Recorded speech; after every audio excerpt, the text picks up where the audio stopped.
E.N.D here, day 9 and the last video for the spoilers of Streets of New Capenna. I am honored that I brought you the spoilers of the set day by day. Not all YouTubers, especially the big ones, do this. Let's start. Brokers initiate for 1 white, it's a 0/4. 4 and 1 hybrid mana between green and blue. It has base power and toughness of 5/5 until end of turn. Inspiring Oversea for 2 and 1 white, it's a 2/1 with flying. Enters the battlefield, you gain 1 life and draw a card. Case the Joint 3 and 1 blue, it's an instant. Draw 2 cards, then look at the top card of each player's library. Kill Shot for 2 and 1 white, it's an instant. Destroy target attacking creature. Cutthroat Contender for 1 black, it's a 1/1. Pay 1 life, it gets +1/+0 until end of turn. Activate only once each turn. Bouncer Beatdown for 2 and 1 green, it's an instant. It costs 2 less to cast if its target a black permanent. It deals X damage to target creature or planeswalker, where X is the greatest power among creatures you control. If the creature or planeswalker would die, exile it instead. Most Wanted 2 and 1 green, Enchantment Aura. Flash, enchant creature. Enchanted creature get +2/+1. Whenever it dies, create 2 treasure tokens. Glittermonger for 3 and 1 green. It's a 1/4. Tap, create a treasure token. Capenna Express 3 and 1 green. It's a 6/6. Sacrifice a treasure, it becomes an artifact creature until end of turn. Crew for only 3. So you can crew it or you can sacrifice a treasure and it will become an artifact creature until end of turn. Omnious Parcel for 1, 2. Tap, sacrifice it.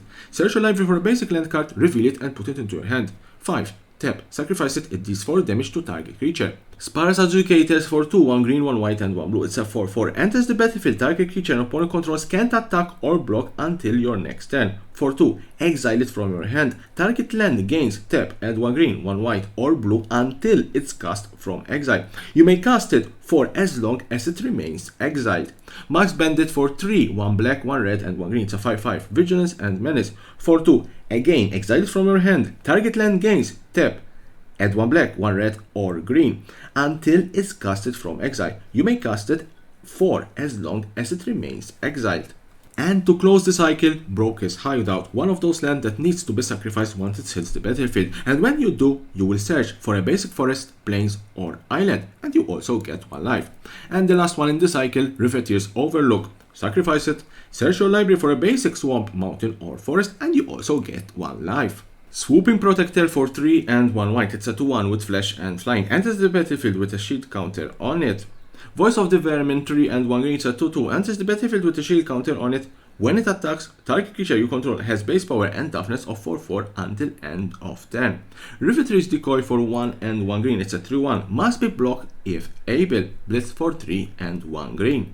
Lagrella the Magpie for 1 green, 1 white and 1 blue. It's a 2/3. Enters the battlefield, exile any number of other target creatures controlled by different players until it leaves the battlefield. When an exile card enters the battlefield under your control, this way put 2 +1/+1 counters on it.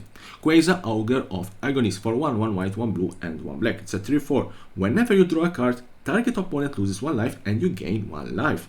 The last few rare cards remaining, Undercover Operative for 2 and 2 blue. It's a 0/0. You may have it enters the battlefield as a copy of any creature on the battlefield, except it enters with a shield counter on it if you control that creature. Structural Assault for 3 and 2 red. It's a sorcery. Destroy all artifacts. Then it deals damage to each creature equal to the number of artifacts that were put into graveyards from battlefield this turn. Remember, into graveyards. So, tokens, treasure tokens, blood tokens don't count. Jada Font of Hope for 1 and 1 white. It's a 2/2. Legendary creature, angel, flying and vigilance. Each other angel you control enters the battlefield with an additional +1/+1 counter on it for each angel you already control. Tap, add 1 white mana. Spend this mana only to cast an angel spell. And that's what I call an angel tribal card. And now the last mythic cards in the set.